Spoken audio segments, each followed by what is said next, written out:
Good morning friends. आज हम लेके आ गए हैं 4 दिसंबर का वोकैब जो द हिंदू न्यूज़पेपर से लिया गया है। हम देखते हैं कुछ इंपॉर्टेंट वोकैब। चलिए स्टार्ट करते हैं। प्लीज़ ये वीडियो को आप लास्ट तक देखिए, आपको कुछ ना कुछ इसमें जो इम्पोर्टेंट वर्ड है मेरी तरफ से जो कराए जा रहे हैं आपके लिए काफ़ी हेल्पफुल हो सकते हैं। आप वीडियो में लास्ट तक बने रहें। ओके, चलिए स्टार्ट करते हैं। वर्ड नंबर फर्स्ट क्या है? अनरिलेंटिंग। अनरिलेंटिंग मतलब होता है कोई चीज़ कंटिन्यू होना, यानी कंटिन्यूसली वर्क करना कोई चीज़। ठीक, ये क्या है? एक एडजेक्टिव है, यानी निरंतर, कंटिन्यूअल। क्या? कंटिन्यूअल होना कोई चीज़, यानी कंटिन्यूअस। कांस्टेंट। कांस्टेंट मतलब होता है लगातार, कोई चीज़ क्या लगातार वर्क करना, यानी लगातार वर्क करना, कांस्टेंट। और कॉन्टिन्यूस का मतलब होता है कंटिन्यू, यानी कोई चीज़ भी कंटिन्यू यानी लगातार ही होना। ठीक, अगर हम एंटोनिम्स की बात करें, उनके एंटोनिम्स हो जाएगा क्या? इंटरमिटेंट। इंटरमिटेंट यानी कोई चीज़ जिसमें अवरोध प्रकट हो, यानी रुक रुक कर कोई चीज़ चले, इंटरमिटेंट। ठीक, क्या हो जाएगा? इंटरमिटेंट यानी रुक रुक कर। ठीक, अगर हम एग्जाम्पल की बात करें, सी इस्टेब्लिश्ड हर अथॉरिटी अनरिलेंटिंग थ्रोनेस। सी इस्टेब्लिश्ड हर अथॉरिटी अनरिलेंटिंग थ्रोनेस, यानी इस्टेब्लिश्ड अथॉरिटी यानी उसकी जो अथॉरिटी थी अनरिलेंटिंग यानी निरंतर थी, थ्रोनेस सी इस्टेब्लिश्ड जिसको उसने क्या किया था? इस्टेब्लिश्ड किया था, यानी उसकी अथॉरिटी क्या थी? कंटिन्यूअस थी, यानी कंटिन्यूअल थी, जिसको उसने क्या किया था? इस्टेब्लिश्ड किया था। ठीक, वर्ड नंबर सेकंड की बात करते हैं। क्या है? स्प्लेंडर। स्प्लेंडर। स्प्लेंडर मतलब होता है बेसिकली शानदार, यानी वैभव, कोई चीज़ क्या हो? मैग्निफिकेंस। मैग्निफिकेंस। मैग्निफिकेंस यानी कोई चीज़ क्या हो? बहुत ही मैग्निफिकेंट, यानी कोई चीज़ बहुत ही सुंदर हो। ठीक, यानी वैभव, यानी देखने में क्या हो? बहुत ही अट्रैक्टिव हो बेसिकली। ठीक, अगर हम ग्रैंडरी की बात करें, क्या? ग्रैंडवर। ग्रैंडवर मतलब होता है कोई चीज़ यानी जो क्या हो? आकर्षक हो, अट्रैक्टिव हो। ग्रैंडवर यानी जो वैभव, यानी जो क्या कहने का मतलब एक तरीके से जो दिखने लायक कहे, और वैभव बेसिकली जो बहुत ही अट्रैक्टिव हो। ठीक, ऑपुलेंस मतलब होता है दिखावा करना, अट्रैक्ट करना, दिखावा करना कोई चीज़ को। पॉम्प। पॉम्प मतलब होता है वैभव। बेसिकली पॉम्प का मीनिंग ये होता है दिखावा करना। बेसिकली यहाँ पर क्या होगा? कोई चीज़ यानी बहुत ही अट्रैक्टिव है। ठीक, यहाँ पर स्प्लेंडर का मतलब यानी स्प्लेंडर एक नाउन है। अगर मीनिंग की बात करें क्या हो जाएगा? मैग्निफिकेंस। क्या? मैग्निफिकेंस। एंटोनिम हो जाएगा मॉडेस्टी। क्या? मॉडेस्टी। मॉडेस्टी यानी बहुत ही शांत, जो बहुत ही शांत मन का, यानी बहुत ही शांत, यानी कहने का मतलब हम बात करें मॉडेस्टी यानी बहुत ही उदार दिल का। ठीक, जो बिल्कुल ही दिखावा ना करता हो, यानी अनपॉम्पनेस हो। ठीक, यहाँ पे मॉडेस्टी हो जाएगा। The barren splendour of the Lake District look stunning.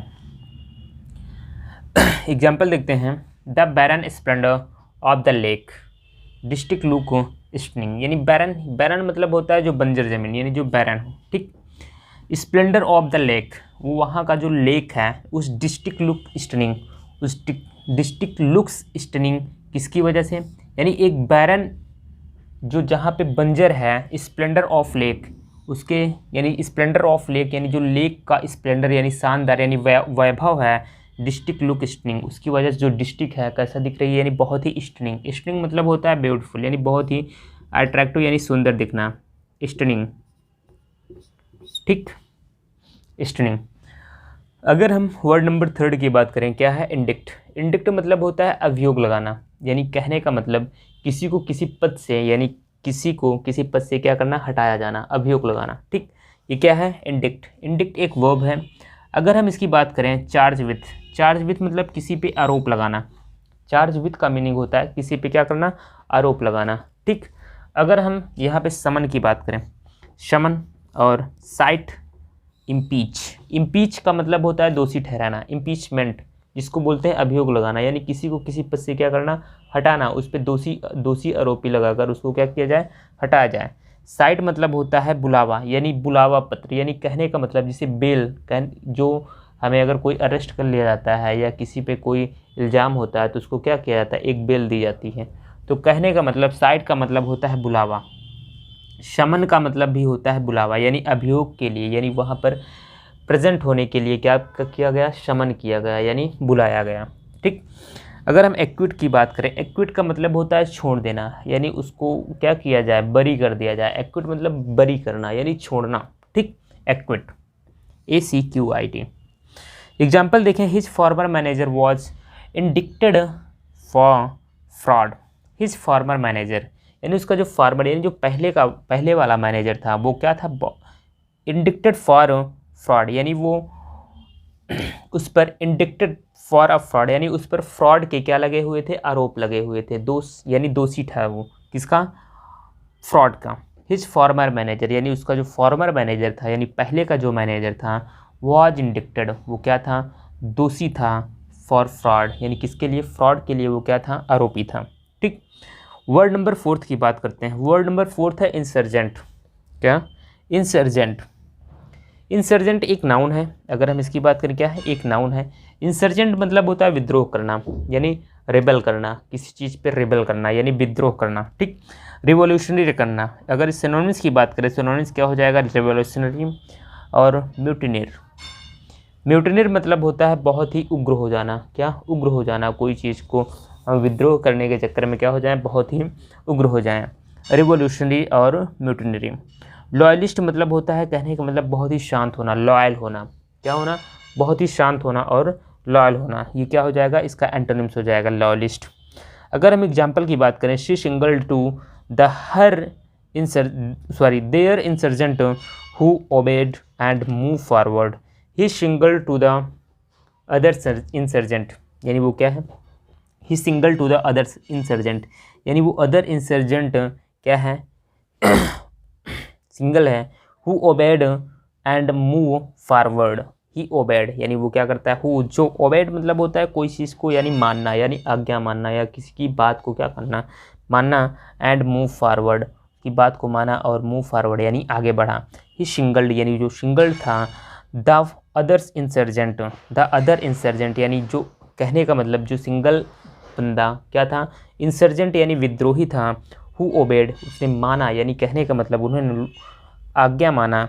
And move forward, और वो क्या हुआ, आगे बढ़ा।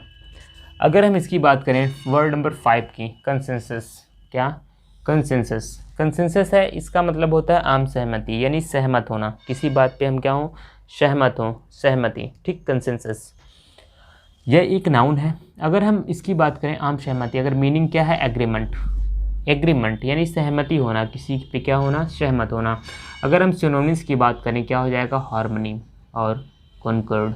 कॉन्कर्ड मतलब होता है, कहने का मतलब किसी चीज़ में सहमति होना, इसका मीनिंग भी होता है कॉन्कर्ड। कॉन्कर्ड मतलब, और हार्मनी का मतलब होता है यानी एग्रीमेंट, यानी कहने का मतलब किसी चीज़ में हम क्या हों, एग्रीमेंट हो जाए यानी सहमत हो जाए, तो क्या हो जाएगा, हार्मनी। डिसएग्रीमेंट, डिसएग्रीमेंट का मीनिंग हो जाएगा असहमत, ये इसका हो जाएगा एंटोनिम। ठीक। अगर हम एग्जाम्पल की बात करें, there is a growing consensus that the current regime has failed. There is a growing consensus that the current regime has failed. There is growing consensus यानी जो आम सहमति, यानी जो आपस में सहमति थी, जो बढ़ रही थी, दैट की करंट regime हैड फेल्ड यानी करंट जो regime थी उसकी वजह से, करंट regime यानी करंट जो विद्रोह था, regime मतलब होता है विद्रोह, जो करंट विद्रोह था उसकी वजह से वो क्या हो गया, फेल हो गया। ठीक। अगर हम वर्ड नंबर 6 की बात करें, क्या है, एम्बिशियस। एम्बिशियस मतलब होता है महत्वाकांक्षी एंड एस्पायरिंग, महत्वाकांक्षी होना, एस्पायरिंग। ठीक, एम्बिशियस। एम्बिशियस मतलब क्या होता है, महत्वाकांक्षी और एस्पायरिंग। अगर हम यहाँ पे सिनोनिम्स की बात करें, डिटरमाइंड, फोर्सफुल, विशफुल और अनएम्बिशियस। डिटरमाइंड यानी कहने का मतलब कोई चीज़ में क्या हो, डिटरमाइन हो, यानी कहने का मतलब हम क्या हो, एस्पायरिंग यानी फोर्सफुल यानी विशफुल हो। ठीक, एम्बिशियस, फोर्सफुल और विशफुल। अगर हम एंटोनिम्स की बात करें, एंटोनिम्स हो जाएगा अनएम्बिशियस। ठीक, एग्जाम्पल हो जाएगा, she is a very typical. Typical means होता है ठेठ, बेसिकली क्या होता है, ठेठ। टिकल मतलब होता है, टाइकल मतलब होता है ठेठ, एम्बिशियस वर्कहोलिक। ठीक, she is a typical ambitious workaholic. Word number 7 हो जाएगा कम्बैट। कम्बैट मीन्स होता है सामना करना। कम्बैट मीन्स क्या, सामना करना, यानी अगर हम कहीं फाइट में, यानी कहने का मतलब हम क्या करते हैं, सामना करते हैं किसी चीज़ पे, यानी उसको रिवोल्ट करते हैं। अगर हम किसी चीज़ के अगर हमारे साथ सामने गलत हो रहा है तो हम क्या करते हैं, उसके लिए रिवोल्ट करते हैं यानी फाइट करते हैं। ठीक, अगर हम सिनोनिम्स की बात करें क्या हो जाएगा, टैकल और अटैक, अटैक करना। कॉम्बैट, कॉम्बैट मतलब सामना करना यानी फाइट करना यानी रिवोल्ट करना। अगर हम इंटोनिम्स की बात करें, गिव इनटू, यानी हमको गिव इनटू का एक फ्रेज है, इसका मतलब होता है यानी पीछे हटना।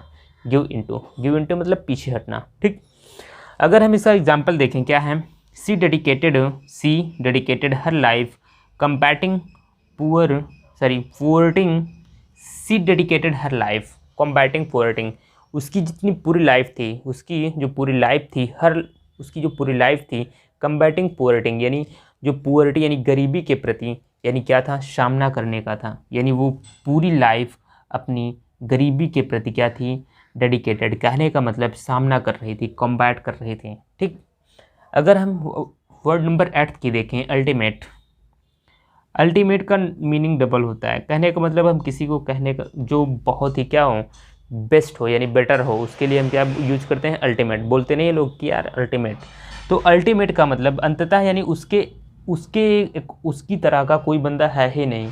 और इसका एक मीनिंग होता है यानी किसी चीज़ को क्या करना, वर्ब है, इसका मतलब क्या होगा, दुर्बल करना यानी सबवर्ट करना किसी चीज़ को, अल्टीमेट अंततः। ठीक, अल्टीमेट अंततः यानी उसको कहने का मतलब कोई चीज़ को कमज़ोर करना।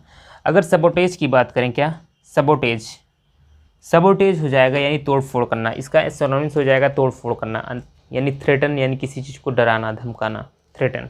ठीक, इन्हांस मतलब होता है कोई चीज़ को बढ़ाना, इन्हांस करना यानी उसको क्या करना, बढ़ाना, इन्हांस करना। ठीक, अगर हम यहाँ पर वर्ड नंबर यानी अगर इसका एग्जाम्पल देखें, this cloud undermine your of hard work, this cloud undermine your of hard work, यानी ये जो क्लाउड अंडरमाइन यानी ये जो एक क्लाउड है अंडरमाइन का, यानी हमारा जो एक क्लाउड है योर ऑफ हार्ड वर्क, ये क्या है तुम्हारा, यानी जो अंडरमाइन मतलब किसी चीज़ की पहचान होना। दिस क्लाउड, ये जो क्लाउड है यानी पहचान, अंडरमाइन पहचान है, योर्स और ऑफ हार्ड वर्क यानी वो किसकी वजह से है, यानी तुम्हारी हार्ड वर्क की वजह से उस क्लाउड की क्या है, कहने का मतलब जो तुम्हारी एक इमेज है उसकी क्या है, उसकी हार्ड वर्क की वजह से तुम्हारी पहचान है। अगर हम इसको रिवीजन देखते हैं, रिवीजन करते हैं, क्या हो जाएगा, अनरिलेंटिंग एक एडजेक्टिव है यानी इसका मतलब मीनिंग हो जाएगा कंटिन्यूअल। सिनोनिम्स की बात करें कांस्टेंट हो जाएगा और कंटिन्यूअस। ठीक, अगर हम इंटोनिम्स की बात करें क्या हो जाएगा, इंटरमिटेंट मतलब होता है कोई चीज़ प्रिवेंट करना यानी रुक रुक कर कोई काम होना, यानी कंटिन्यूसली ना होना, इंटरमिटेंट करना। ठीक, अगर हम एग्जाम्पल की बात करें, सी इस्टेब्लिश्ड हर अथॉरिटी अनरिलेंटिंग थ्रोनेस। ठीक, वर्ड नंबर 2 की बात करें, स्प्लेंडर नाउन है यानी इसका मतलब होता है मैग्निफिकेंस, यानी नाउन यानी कोई चीज़ वैभव यानी बहुत ही सुंदर, ग्रैंडवर, ऑपुलेंस और पॉम्प। ठीक, मॉडेस्टी मतलब होता है कोई चीज़ बहुत ही, कहने का मतलब एक शांत व्यवहार यानी जिसका व्यवहार कैसा हो, बहुत ही शांत हो। ठीक, अगर हम एग्जांपल देखें, the barren said splendours of the Lake District look stunning. ठीक, अगर हम वर्ड नंबर 3 की बात करें, इंडिक्ट मतलब होता है कोई चीज़ अभियोग लगाना, इम्पीच करना, दोषी ठहराना, चार्ज विथ मतलब होता है दोषी ठहराना, समन साइट यानी बुलावा भेजना, किसी को बुलावा भेजना समन के लिए। ठीक, यहाँ पर हम देखें वर्ड नंबर 4 था, इंसर्जेंट एक नाउन है। अगर इसकी बात करें क्या है, विद्रोही यानी रेबल करना, रिवोल्ट करना, रिवोल्यूशनरी, म्यूटेनरी मतलब होता है कोई चीज़ के प्रति बहुत ही ज़्यादा विद्रोह होना। ठीक, he singled the other insurgent who obeyed and move forward. अगर हम वर्ड नंबर 5 की बात करें, कंसेंसस आम सहमत यानी एग्रीमेंट। अगर सिनोनिम्स की बात करें क्या हो जाएगा, हार्मनी और कंकर्ड यानी सहमत होना, डिसएग्रीमेंट यानी किसी में असहमत होना, डिसएग्रीमेंट होना हम आपस में। ठीक, वर्ड नंबर 6 की बात करें, एम्बिशियस माने महत्वाकांक्षी यानी एस्पायरिंग, डिटरमाइंड और फोर्सफुल, विशफुल, ये क्या है, इसके सिनोनिम्स हो जाएंगे। अगर इंटोनिम्स की बात करें, एम्बिशियस हो जाएगा। वर्ड नंबर 7 है कॉम्बैट यानी सामना करना। ठीक, अगर अल्टीमेट की बात करें, अल्टीमेट मतलब होता है अंततः यानी कोई चीज़ क्या धीरे धीरे क्या हो, डिक्रीज यानी कहने का मतलब डिकेड हो, उसको यानी कमज़ोर करना, दुर्बल करना। ठीक, सबोर्टेज मतलब होता है तोड़ फोड़ करना। एंटोनिम्स हो जाएगा इसका इनहेंस करना, कोई चीज़ को बढ़ाना। ठीक, ये 5 वर्ड्स, 8th वर्ड है, सेकंड 2 वर्ड देखते हैं अभी 2 मिनट में। वर्ड नंबर 9 देखते हैं, क्या है एवरेज। एवरेज मतलब होता है किसी को कंपैक्ट करना, बहुत ही शॉर्ट करना, शॉर्ट फॉर्म में। क्या हो जाएगा एवरेज। कट, क्वार्टाइल, और कंपैक्ट भी हम कह सकते हैं। क्या, कंपैक्ट मतलब होता है कोई चीज़ संक्षिप्त करना, यानी शॉर्टन करना, बहुत ही संक्षेप करना। लेनदेन मतलब होता है कोई चीज़ लेंदी होना, बहुत ही लेंदी होना, लेनदेन हो जाता है। ठीक, अगर हम इससे एग्जाम्पल की बात करें, the introductions is average from the authors afterward the novel to the novel. The introduction of average, यानी जो इसका इंट्रोडक्शन था कैसा था, बहुत ही एवरेज था, यानी शॉर्ट था। फ्रॉम द ऑथर्स, यानी ऑथर्स का जो इंट्रोडक्शन था बहुत ही एवरेज यानी शॉर्ट था। ठीक, आफ्टरवर्ड टू द नॉवल, यानी जो आफ्टरवर्ड टू द नॉवल, यानी जो नॉवल था, जो ऑथर, जिस ऑथर्स का उपन्यास था यानी उसमें जो इंट्रोडक्शन था एक, वो क्या था, बहुत ही शॉर्ट था। ठीक, अब बात करते हैं नंबर ऑफ 10th। अनफिटर्ड होता है निरंकुश। क्या, निरंकुश यानी एडजेक्टिव है एक। अंडर स्ट्रेंड मतलब कोई चीज़ को अंडरमाइन करना, यानी कहने का मतलब कोई चीज़ को धीरे धीरे डिकेड करना, यानी उसको नष्ट करना, डिस्ट्रॉय करना। अंडरस्टैंड मतलब होता है कोई चीज़ निरंकुश करना, क्या, निरंकुश हो जो बंदा। ठीक, क्या, अनरिस्ट्रेंड और अनकॉन्स्ट्रेंड, यानी इसका क्या हो गया, सिनोनिम्स हो गया। अगर एंटोनिम्स की बात करेंगे क्या हो जाएगा, रिस्ट्रेंड। क्या, रिस्ट्रेंड, यानी जो निरंकुश ना हो, रिस्ट्रेंड, उसको क्या कहेंगे, रिस्ट्रेंड। अगर हम एग्जाम्पल की बात करें, his imagination is unfettered by the laws of logic. His imagination यानी उसका जो इमेजिनेशन था, इज अनफिटर्ड यानी क्या था, एक निरंकुश था, by the laws of logic, यानी उसके लॉज और लॉजिक के अनुसार उसका जो इमेजिनेशन था बहुत ही क्या था, निरंकुश था, इनफिटर्ड था। क्या, इनफिटर्ड यानी अनफिटर्ड। ठीक, एवरेज संक्षेप करना, कोई चीज़ शॉर्टन करना। अनफिटर्ड यानी निरंकुश, अंडरस्टैंड करना, अंडरस्टैंड यानी अनकॉन्स्ट्रेंड हो जाएगा। अगर एंटोनिम्स की बात करें क्या हो जाएगा, रिस्ट्रेंड। ठीक, ये हमने 10 वोकैब कवर किए, ये द हिंदू न्यूज़पेपर से लिए गए थे, जो बहुत ही इंपॉर्टेंट है आपके आने वाले एग्ज़ाम, एसएससी, बैंक और एनी वन एग्ज़ाम जिसमें क्या इंग्लिश आती है, उसके लिए वोकैब की सीरीज़ बहुत ही इंपॉर्टेंट है। आप प्लीज़ चैनल पर लास्ट तक बने रहा करिए, और चैनल पर जो भी बंदा लास्ट तक बना था उसके लिए बहुत बहुत धन्यवाद। ठीक, कल भी हम लेके आएंगे, 1-2 दिन हम नहीं ला पाए वीडियो कल, बाकी कल यानी डेली अब कंटिन्यू रहेगी वीडियो। ओके।